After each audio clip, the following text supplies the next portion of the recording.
Hi, it's Chatty Abby and my husband Jeremy, and we're talking Hannah Season 2. This was Jeremy's favorite season. Yes, by far. I think my favorite season is the third season, and then the second season is my second favorite season. I just fall more in love with it the more I watch. Let's start with episode 1. Clara and Hannah are in the woods. Mm-hmm. And what I think is funny with them being in the woods is that Hannah was so angry with how Eric was treating her and raising her and making decisions. And then she goes out into the woods with Clara, and she immediately takes over that role and starts doing to Clara what Eric did to her. She's like, I'm keeping you safe. And Clara's like, are we just going to be here miserable forever? Why can't we sleep in a house once in a while? It's not safe. And they never talk about anything. They don't make plans. They don't, nothing beyond, we're going to be safe now and live like chipmunks in the woods and steal from people's houses. Did you have thoughts on that part? No, I mean, you pretty much covered it. Yeah. So I thought that was really funny because she gets Clara to leave with her by saying, look, this is who your mother is. And then doesn't seem to understand that that's what Clara wants, is to go find her mother. And she doesn't listen to her or anything. She's like, you don't know the world, I do, and I'm going to keep you safe. And I thought that was really funny. So it does make a lot of sense when Clara starts like, she's like, I'm going to go find my mother. And then Marissa, of course, knows this, understands that that's what Clara wants, and then sets up a trap for her with Utrax. Because she's made a deal with Utrax to trade Clara for Hannah. She's like, yeah, you get Clara back, and I'll get Hannah. Because she's just obsessed with Hannah, and she doesn't seem to mind about hurting anybody else to get to her goals. She's kind of a dark character. Oh yeah. Very very, I don't know, what am I trying to say? Morally gray. Morally gray. She makes a lot of sketchy choices throughout these things, and you're always kind of like, is she good? I mean, she's definitely not a good character. She is an ally. She is, and at this point you know she's an ally for Hannah. But Hannah now is like very bonded to Clara. She's like, Clara's my family now. Mm. And Marissa's like, oh, I'll trade her for Hannah. So that's not going to be okay with Hannah. So it's so crazy how much they cover in one episode. Because we go back over our notes to like what happens in episode 1, and it feels like a whole movie happened. You know, they go from the woods to like Clara trying to find her mother, to being told, hey, getting captured by Marissa and saying, hey, your mother's dead. You need to return to Utrax. You have nothing. There's nothing for you out here. And then Hannah coming back and then finding Marissa, and then they're reunited. And yeah, that's episode 1. Okay. So then when we're moving to episode 2, now Marissa has a plan on how to keep Hannah safe. Everybody has these like plans and like what they're going to do, and they don't communicate well at all. It's always Eric's like, I'm going to get you a normal life and I'm going to make you safe. And then Hannah's like, what does that even mean? Who am I? I need answers to all these questions, you know? And then Hannah gets Clara and she's like, I'm going to keep you safe and we're going to live in the woods and we're going to be like this. And Clara's like, I want to find my mother. I have different goals. So Marissa's like, Hannah, they think you're dead. They need to stay that way. I'm going to get you this passport. We're going to take you to far away and I'm going to set you up with this like whole fake life. Nobody's ever going to find you. You're going to be safe. And Hannah just gets like really depressed at that idea. She doesn't want to do that. She wants to be with Clara because she loves Clara and Clara's like her family now. And Marissa doesn't seem to understand that at all. So they have like opposite goals. So Hannah's off doing her own thing and Marissa's off doing this, and that all falls apart. Now, what I found really interesting about episode 1 is the character Sandy. So back at Utrax, so at the end of season 1, they transferred all of the trainees from the original Utrax facility, which basically looks like some sort of nuclear war bunker or something, to this new, what almost looks like a boarding school. So they got all the girls, they are no longer in these little weird suits, they're wearing normal clothes, and now they're being taken through what's called socialization training. And so you got, what's the guy's name who's in charge? Leo. And so, you know, you've got this guy named Leo. I wanted to say Terry, but Terry's the girl. Oh, right. Yeah. So Leo is this very charismatic guy who's telling the girls that they're going to be getting training and they're going to be getting all these briefings and they're going to learn how to be normal girls and it's going to be great. And and it really focuses in on a specific girl, Sandy, who is trainee 242, who was the one who was the opposite of Clara back in season 1. You know, Clara wants to rebel and Sandy wants to do exactly as she's told, no matter what. She's not willing to deviate. Yeah. And so when they say, hey, Sandy, first of all, your name is Sandy because before your name was trainee 242. And here's your life, here's your family, here's all these scrapbooks of what the last 15 years of your life have been like. And you're going to be... You have a sister and she's sick and here's your personality and here's your hairstyle and here's your clothes. You know, so like... exactly what social group you're going to fit into, exactly what your personality is, and how you're supposed to like even perceive the world is picked for you as like a character that you're given to act. And she loves it. Yeah. She's so excited about this new life and she feels so connected to this fake family that she has. And in order to keep this ruse up, they have introduced another new character, Terry, and she sort of blindly signs her life away to Utrax because she wants a new and exciting assignment. And so she is responsible for being like the social, interacting with all of the Utrax girls on social media. So they'll like send a Facebook message or whatever to their mom, and Terry is their mom and their aunt and their brother and their sister. And she's even the one that like creates the whole thing and puts the scrapbooks together and decides what their families look like and everything else. And I think it's so interesting how, you know, they portray Terry originally. So, you know, she's given this assignment. She's like, oh, this is cool. And she's like very creepily staring at the girls, just watching them, studying them in their like rooms. Whenever something interesting happens, they cut to her. Interesting. How can I use this information to manipulate them? It's so creepy. The whole situation's so creepy, but also like super cool. Like I love how they portray it. And like the whole time we were watching it, I kept saying, this is what the Black Widow movie should have been. Like Utrax is what the Black Widow program should have been. The Red Room. It makes so much more sense. It's so cool. It's all engaging. And I thought that the Black Widow movie was supposed to go into her past and kind of be about that. But no, it was what it was. But anyway, because Hannah's basically like a Black Widow, you know, and they're girls that are conditioned to like blend into society and perform assassinations. It's like the same thing. It's amazing. So they establish all of that in episode 1, and you meet a couple characters. You meet Sandy, and then what's her friend's name? Jules. And then there's a couple other girls that they mention and stuff, but it's mostly Sandy and Jules that are main characters. And when you move into episode 2, Clara's back and they're trying to integrate her back into the program. Like, okay, your name's going to be Clementine and here's your family. You come from a big family and, you know, here you can message your mom. And she's just not having it and she doesn't want to be back in the program at all. And there's a lot of tension on this moment because if she doesn't integrate back and accept her position back at Utrax in a certain amount of days, what's the new bad guy's name? Carmichael. Carmichael is going to have her eliminated. And Hannah's goal is to get Clara back out to like free her. So Hannah's going to get her out, and she has to get her out before Clementine or Clara gets killed for not assimilating. So there's all this pressure on season 2, and you know, Marissa goes through so much with Hannah because Hannah's not very communicative and nice to her either. So Marissa's just heading down this path of I'm going to keep you safe, and then all of a sudden Hannah's like, yeah, no, I'm not doing that. I'm going to go find Clara. And then she's like, all right, I guess we'll do that together. Let me get Clara, like, let me get her a passport too, and we'll try to figure this whole thing out. And sometimes you just wonder why Marissa just keeps going and keeps helping Hannah when it's so inconvenient.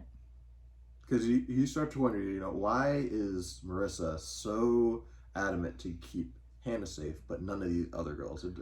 Yeah. She feels responsible only for Hannah and doesn't care about anybody else. It might be just because Hannah was part of the original program and she only feels responsible for the original program and not the reboot, if that makes sense. Which, like, later she, like, totally, like, is like, okay, Clara's part of the team too. And she's, like, on board with that. But then also when Clara's like, I want to go off and be with my mother, she's like, okay. And then, like, they move forward.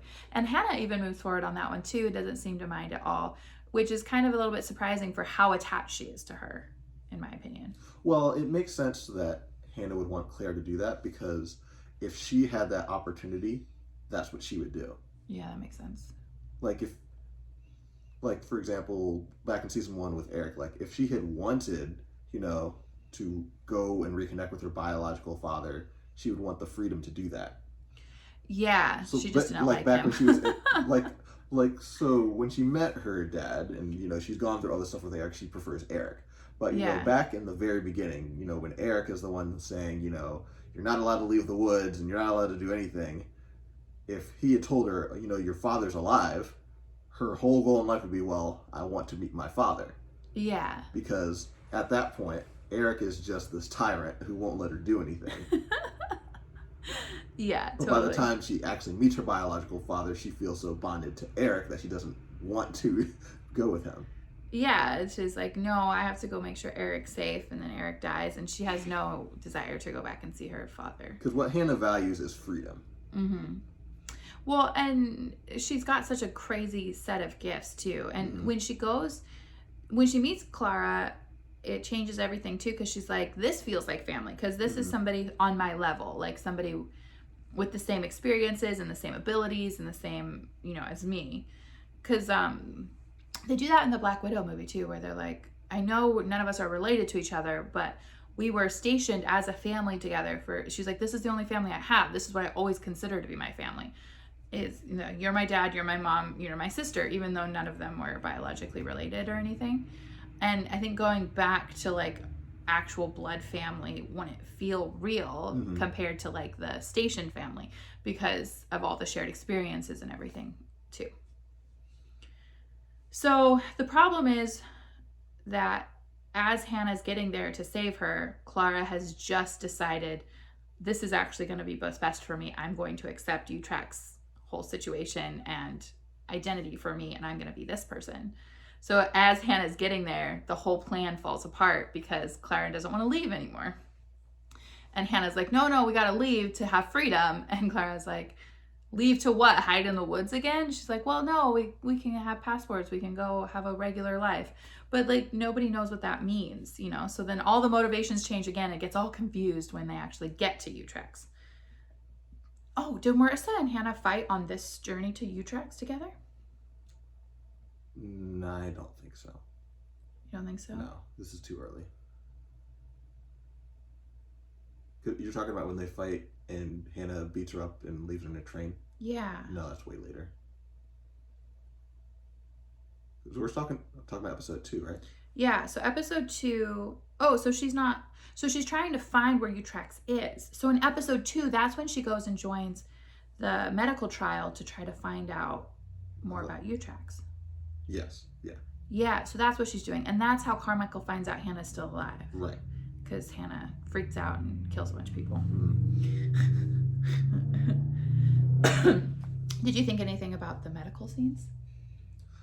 I think the reason why I like season 2 more than you is because I like it for completely different reasons. Because you're focusing only on Hannah's story. Yeah. And I like season 2 because of the Uhtrak stories. Yeah. You're talking, because every time you talk about the show, I'm talking about Hannah. Yeah. And every time I'm talking about the show, I'm talking about Uhtrak's. I find Uhtrak's and the socialization program of Uhtrak's to be one of the most interesting things I've seen in superhero stuff.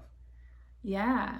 And like watching the girls like adapt and like accept their because when I think about episode 2, I think about, the fact that the way they bring Claire into accepting Uhtrak's is through Sandy. So they tell Sandy, oh, Sandy, we just realized your parents were Christians. You need to practice forgiveness, because there's a whole fight. So as soon as Claire comes back, Clara attacks Sandy because Sandy was the one who tattled on who her tattled on her. and got her caught. Yeah. Because the only reason Marissa knew to, you know, say, hey, Claire's looking for her mom is because Sandy told them Clara saw the picture of her mom outside of her door, and that's the only reason they knew to take that tactic. Mm-hmm. And Clara figures all that out and goes, it was you, wasn't it? And then just attacks her. Yeah.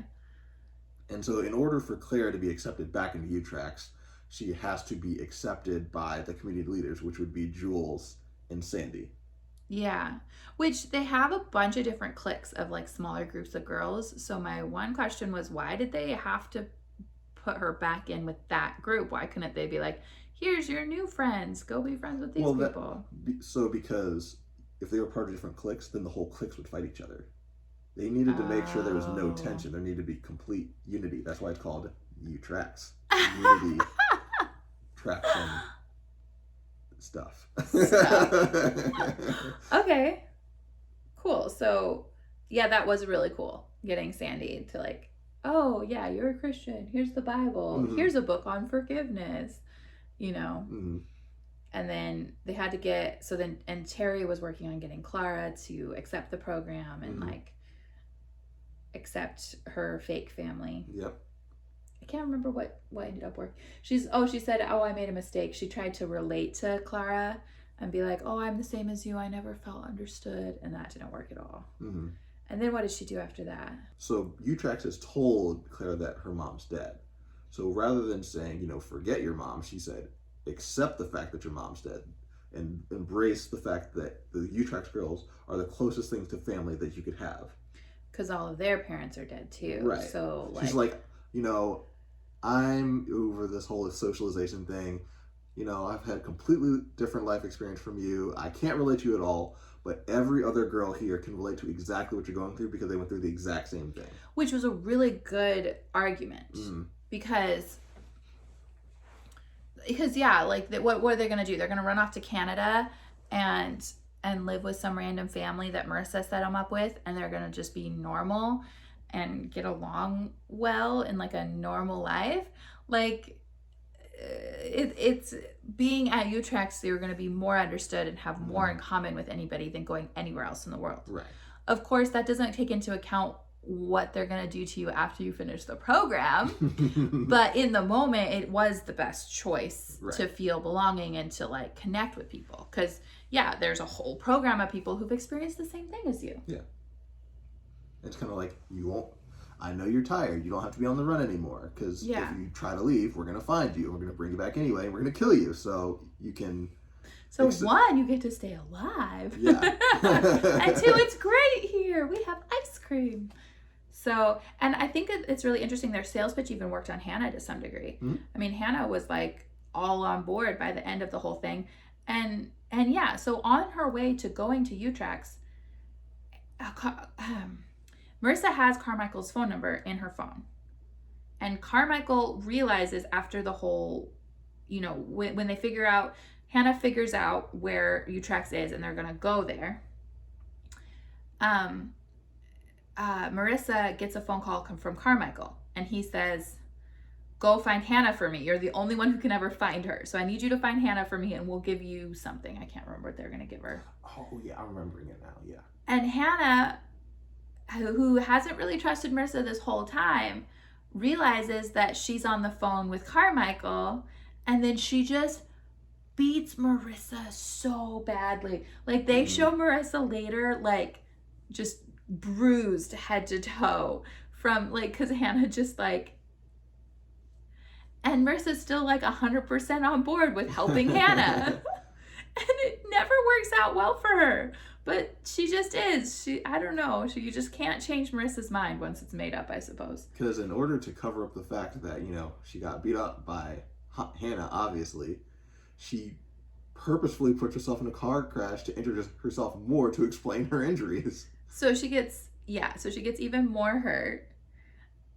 And then Hannah gets herself to Utrax, defeats 50 guards to get in, right as she sees Clara, like, just totally happy to be there. And she's like, oh, well, what am I doing here? Mhm. You know, and now Hannah's back at U-Tracks too. And now Marissa's back at U-Tracks. And we're all back at U-Tracks, which I just thought was super clever. I loved that whole storyline because it all made so much sense. And then you're just there. And they're like, oh, we're going to escape. And then Clara tells Sandy. Yep.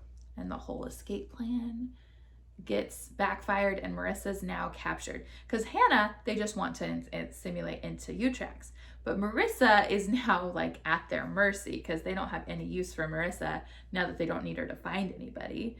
And Hannah doesn't care. She cared that Clara was back at U-Tracks and wanted to go save her, but she never had any desire to save Marissa. It's so funny. Thanks for watching, guys. Bye.